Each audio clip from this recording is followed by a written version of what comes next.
Bienvenue sur Africa 24 dans cette nouvelle édition du 12-15. Voici les titres de l'actualité.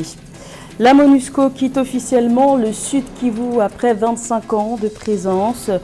Première étape d'un désengagement intégral prévu en 3 phases de la mission de l'Organisation des Nations Unies pour la stabilisation en République démocratique du Congo.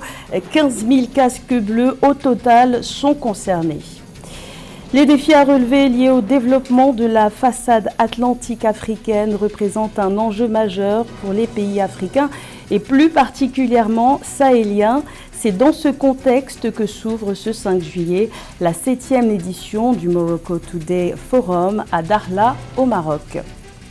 Et le tirage au sort des éliminatoires de la 35e édition de la Coupe d'Afrique des Nations de football 2025 qui se déroulera au Maroc a été effectué ce jeudi par la Confédération africaine de football.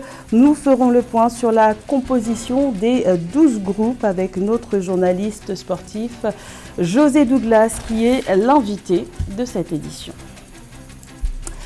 Mais tout d'abord, la capitale du Niger, Niamey, accueillera ce samedi 6 juillet le premier sommet des dirigeants de l'Alliance des États du Sahel, AES.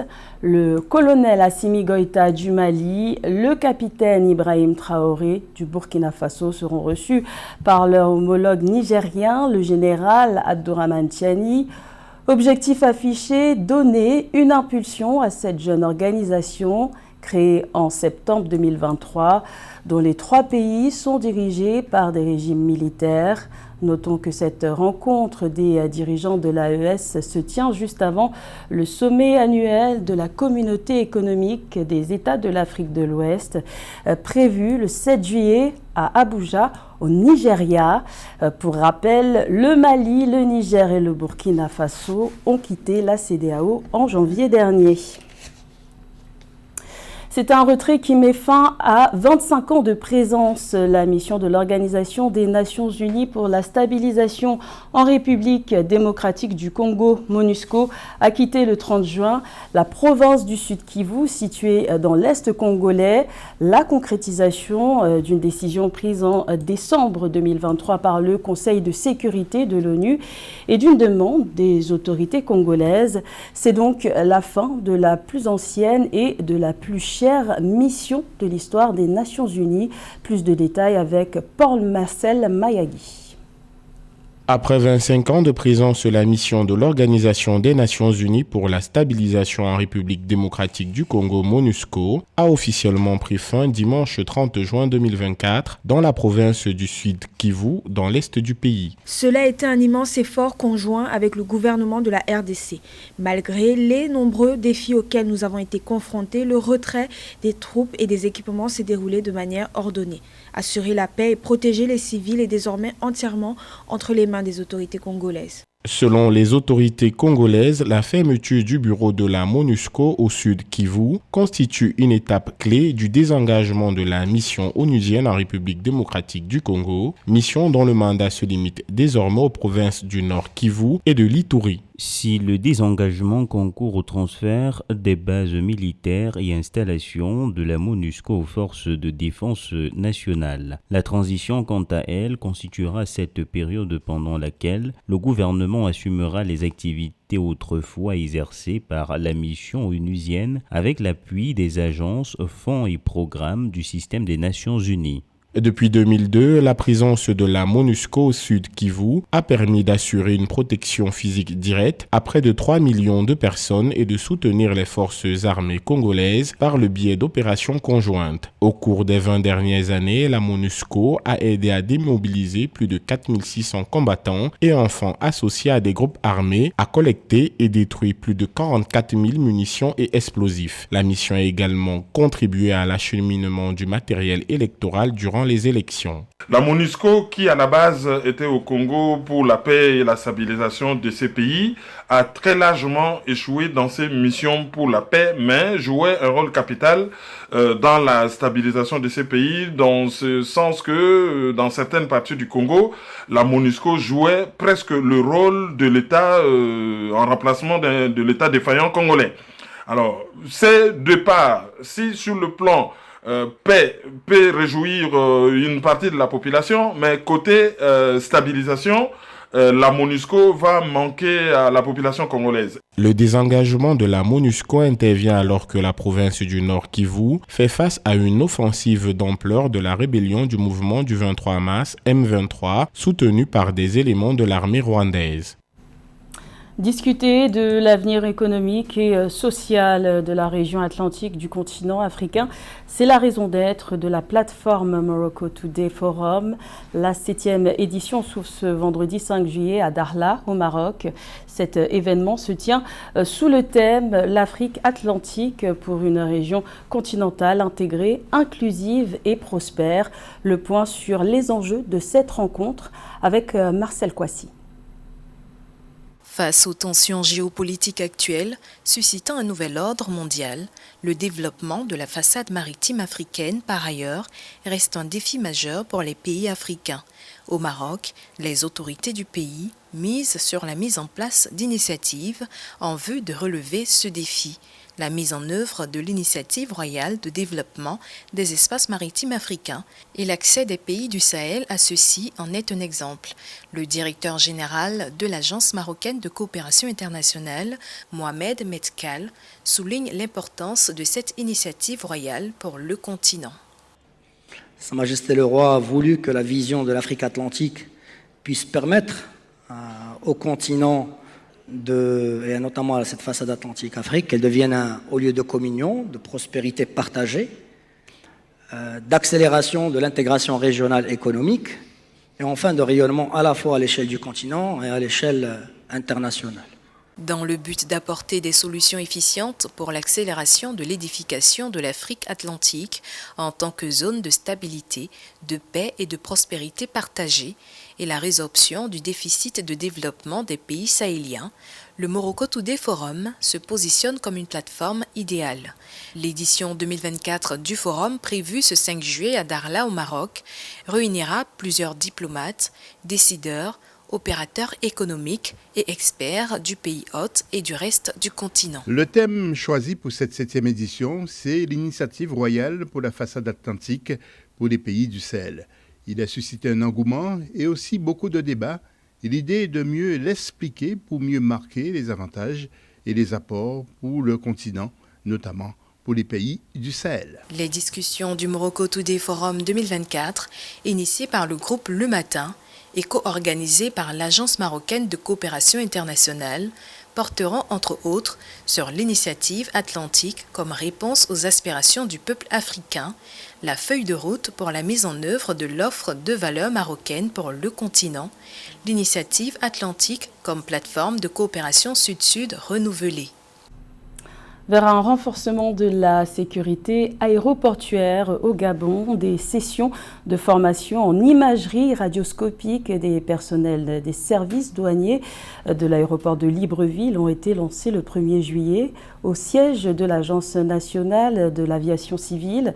Une trentaine d'agents seront formés pendant 3 semaines avec un objectif, moderniser la plateforme aéroportuaire gabonaise pour rendre les contrôles effectués par les services de douane plus qualitatifs.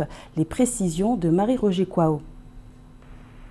Au Gabon, dans le cadre du respect de la norme 3.4.4, conformément à l'application fiable et systématique des normes de performance, les experts de l'aviation civile ont démarré le 1er juin 2024 une session de formation en imagerie radioscopique des personnels des services douaniers de l'aéroport de Libreville, une initiative de l'Agence nationale de l'aviation civile, ANAC, qui vise à renforcer la capacité des agents de douane à interpréter avec précision les images générées par les scanners à rayon X. Tout ceci s'inscrit dans la droite vision du directeur général de la douane, qui a bien voulu faire équiper les services de douane des scanners. Il faudrait savoir que l'utilisation des scanners obéit à certains principes et certaines normes. Durant 3 semaines, 35 agents triés au volet participeront à des sessions intensives axées sur la lecture et l'analyse des images radioscopiques. Ces agents seront désormais mieux équipés pour détecter les substances et objets potentiellement dangereux dissimulés dans les bagages et les marchandises. Cette formation mettra également fin à la fouille de bagages au départ et à l'arrivée des passagers. Cette formation en fait s'inscrit dans la volonté de contribuer à la modernisation de notre plateforme aéroportuaire. La mise en œuvre de scanners vise à rendre plus qualitatif les contrôles effectués par les services de douane. Mais en réalité, il s'agit surtout de veiller à ce qu'il n'y ait plus trop d'attente en ce qui concerne les passagers qui ont fait de longs voyages, qui passent un temps relativement long également à récupérer ses bagages à l'arrivée. Donc il s'agit en fait de contribuer à ce que les contrôles soient plus rapides. La sécurité constitue l'une des priorités absolues dans les opérations aéroportuaires pour ce pays d'Afrique. En améliorant les compétences des agents, mais aussi la sécurité aéroportuaire, l'ANAC et l'administration des douanes du Gabon contribuent à instaurer des procédures de contrôle plus strictes et efficaces, réduisant ainsi les risques pour la sécurité publique et renforçant la confiance des voyageurs. Les dés sont jetés pour la Coupe d'Afrique des Nations de football 2025 qui se déroulera au Maroc. La Confédération africaine de football a procédé au tirage au sort des éliminatoires ce jeudi à Johannesburg, en Afrique du Sud. Pour en parler, nous recevons sur ce plateau notre journaliste sportif, José Douglas. Bienvenue José. Bonjour Gladys. Alors, fin du suspense, la composition des 12 groupes est désormais connue. Que doit-on noter pour ce prochain rendez-vous, à savoir les éliminatoires? Oui, alors quelques images, Gladys, de ce tirage au sort. Et souvenez-vous, la dernière fois, et la dernière CAN nous a réservé de belles surprises avec la victoire finale de la Côte d'Ivoire. Les éléphants que tout le monde avait enterrés. Et grâce à Emers Faé, l'entraîneur, les Ivoiriens ont remporté cette dernière édition. Ce jeudi 4 juillet, tirage de la prochaine CAN qui aura lieu au Maroc. Pour la deuxième fois de son histoire, le Maroc va accueillir cette Coupe d'Afrique des Nations Total Énergie qui aura lieu du dimanche 21 décembre 2025 et la finale le dimanche 18 janvier. Le tirage au sort a été effectué à Johannesburg, vous l'avez dit, en Afrique du Sud, par Emers Faé, sélectionneur de la Côte d'Ivoire, et Marouane Chamakh, ancien international marocain, représentant le pays hôte. Gladys. Coup d'œil à présent sur les tableaux avec les forces en présence. Oui, alors, il faut noter d'abord, Gladys, que ces éliminatoires auront lieu pendant 3 mois, en automne, en septembre, octobre et novembre. Vous voyez, donc c'est très serré. Les joueurs seront sans doute fatigués. Alors en groupe A, nous allons voir tout de suite ces tableaux avec Tunisie, Madagascar, Comores et Gambie. Groupe compliqué sur ce tableau du groupe A. Enchaînons avec le B, Maroc, pays organisateur qualifié, Gabon, Centrafrique et Lesotho. Ce sera difficile aussi. Un groupe C, l'Égypte, le Cap-Vert, la Mauritanie, le Botswana. Et l'Égypte et Cap-Vert sont, à mon avis, favoris. En groupe D, Nigeria, Bénin, Libye et Rwanda. Nous y reviendrons tout à l'heure sur ce tableau du groupe D. En groupe E maintenant, Algérie, Guinée équatoriale. Il faut se méfier de la Guinée équatoriale. Togo et Libéria. En F, Ghana, Angola, Soudan et Niger. En G, Côte d'Ivoire, tenant du titre, Zambie, Sierra Leone et Tchad. En H, République démocratique du Congo, qui concerne une de nos consoeurs, Guinée, Tanzanie et Éthiopie. En groupe I, Mali, Mozambique, Guinée-Bissau et Eswatini. En J, Cameroun, qui doit se qualifier, Namibie, Kenya et Zimbabwe. En K, Afrique du Sud, Ouganda, Congo-Brazzaville et Soudan du Sud. Et en L, Sénégal, le Burkina Faso, le Malawi et le Burundi. Retrouvailles une nouvelle fois entre le Bénin et le Nigeria. Le sélectionneur du Bénin, le franco-allemand Gernot Rohr, nous donne son sentiment. Dès le mois de septembre, nous devrons aller au Nigeria avant d'affronter la Libye et le Rwanda. Ce sont 3 adversaires difficiles. Nous les connaissons, enfin 2 d'entre eux déjà, pour les avoir joués il n'y a pas longtemps. Mais ce n'est pas parce qu'on les a battus que ça va être simple. On sait que c'est possible, on sait que le Nigeria, avec tous ses grands joueurs, aura envie de prendre une revanche contre nous. Mais nous avons pris confiance et je pense que ça sera un match intéressant, probablement à Ouyo au mois de septembre, avant d'enchaîner contre la Libye, probablement à Abidjan, je pense, parce que notre stade sera sûrement pas prêt encore. Et ensuite d'enchaîner en octobre et novembre, tout se jouera en 3 mois, avec les matchs contre la Libye qui vont suivre. Donc mon sentiment, c'est que groupe difficile, mais c'est jouable. Il faut finir dans les 2 premiers. Nous avons maintenant une équipe qui a pris forme, qui a, on va dire, une solidité, qui a aussi une complicité. Les jeunes joueurs ont commencé à faire leur place et je crois que nous sommes prêts. Nous serons prêts. Nous pourrions récupérer aussi des gens qui nous ont manqué, mais on est vraiment confiants. Et sans transition, on passe du football au cyclisme avec la 111e édition du Tour de France qui se déroule du 29 juin au 21 juillet. Le continent africain y est aussi représenté, José. Mais tout à fait, Gladys, depuis ce jeudi 4 juillet et ce vendredi 5, le Tour de France et l'Union cycliste internationale mettent à l'honneur le cyclisme africain 3 jours après la victoire historique de Binyam Guermey et à quelques mois des premiers championnats du monde organisés sur le continent l'année prochaine à Kigali, au Rwanda. Autre image, 8 jeunes coureurs africains soutenus par le Centre mondial du cyclisme de l'UCI ont été présentés sur le podium. L'un d'entre eux a ouvert la route aux professionnels en levée de rideau de l'étape contre la montre de ce vendredi sur un vélo Kubeka, le même que ceux qui ont été offerts à près de 2000 élèves africains par le Tour de France depuis 2018 pour leur permettre de se rendre à l'école. Une délégation rwandaise du comité d'organisation des championnats du monde, route UCI 2025, est présente justement sur le Tour de France. Gladys. L'organisateur du Tour de France et l'UCI travaillent de concert avec les autorités africaines et le Rwanda va accueillir les prochains championnats du monde de cyclisme. Et justement, écoutons le directeur du Tour de France, M. Christian Prudhomme. Il y a 3 jours à Turin, Binyam Guermey a marqué l'histoire d'un Tour de France toujours plus ouvert sur l'Afrique, dans le sillage des coureurs africains qui ont ouvert la première brèche avant lui. Robert Hunter, Daryl Hempé, Daniel Tekle-Emano ou encore Meraoui Kudus. Nous nous efforçons depuis quelques années de renforcer le lien entre le vélo des champions et la bicyclette du quotidien, et cette séquence africaine s'inscrit pleinement dans cette idée. Et nous le rappelons, Gladys, c'est un événement, premier championnat du monde, route UCI organisé sur le continent africain. Sachez qu'il y a une grosse délégation, justement, rwandaise, qui est sous ce Tour de France avec le président, M. Samson Dayi Shimiwe, qui est le président de la Fédération cycliste du Rwanda. Donc, vous le voyez, il y a du beau monde pour rencontrer justement les principales équipes donc, de l'organisation. Un mot du président de l'UCI, M. David Lapartia. Un peu plus d'1 an avant les premiers championnats du monde de route UCI en Afrique, il est fantastique de voir les jeunes coureurs talentueux du continent découvrir l'atmosphère du Tour de France et prendre part à l'événement. L'UCI et son Centre mondial du cyclisme ont élaboré une stratégie solide pour préparer ces jeunes cyclistes aux championnats du monde de route UCI de l'année prochaine à Kigali, au Rwanda. L'UCI et le CMC UCI soutiennent les coureurs africains depuis de nombreuses années.